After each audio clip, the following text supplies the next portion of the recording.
So the people who loved the first two of this new trilogy will understand that this was a woman who was committed to one idea, that Michael Myers would come back, and that she should be prepared for him. And no one would listen to her, and it was at the cost of her entire family. Her daughter wouldn't talk to her, granddaughter barely talked to her, people thought she was crazy. And then by the end of the second movie, this horrific night on Halloween night, 40 years after the 1978 movie, Michael has come back and he has wreaked havoc. And Laurie has suffered the ultimate loss, which is her daughter. And Laurie is just, I mean, it's hard to imagine how you would refer to that. This movie takes place 4 years later. And Laurie Strode has been given a chance at some mental help. She has been given some trauma therapy. She has been given grief counseling.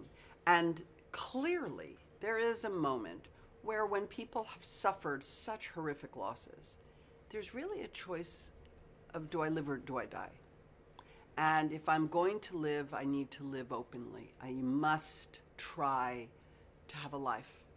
And at the beginning of the movie, we're meeting Laurie Strode 4 years after her daughter has been killed, very quietly trying to have a personal life. She lives with her granddaughter.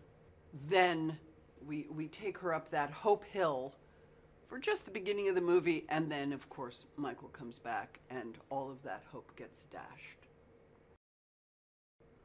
The reason I did the 2018 movie was because of the psychological state that they wrote her in. If she had been like, I don't know, working at a restaurant or something, and wasn't thinking, I was so impressed with the fact that they were honoring the trauma that had occurred in her life, that was a real result of what happens if you are attacked when you're 17 years old and you get no help.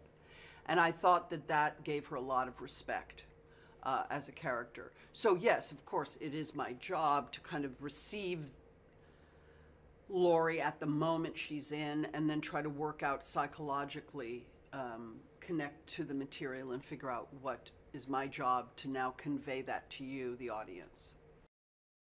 You know, it's that weird thing, it's that weird alchemy that happens. It was very nice to see in the second movie all the legacy characters, Kyle Richards, Nancy Stevens, to reconnect that dot, you know. Oh, here we are now 40 years later, 41 years later. But the 2018 movie gave me a family. Laurie Strode never had a family. And David was so great at casting. He is great at casting.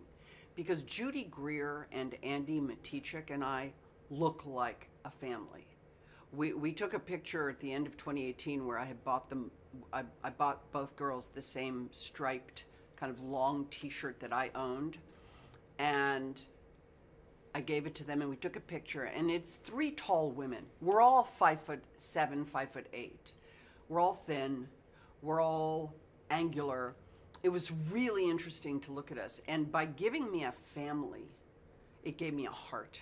It gave Laurie a big, fat, beating heart to work with as an actor. And I've stayed very close to those women. We lived together in the same house in Wilmington, and we've become a family, which is an unusual aspect of making a movie. I don't usually have that happen.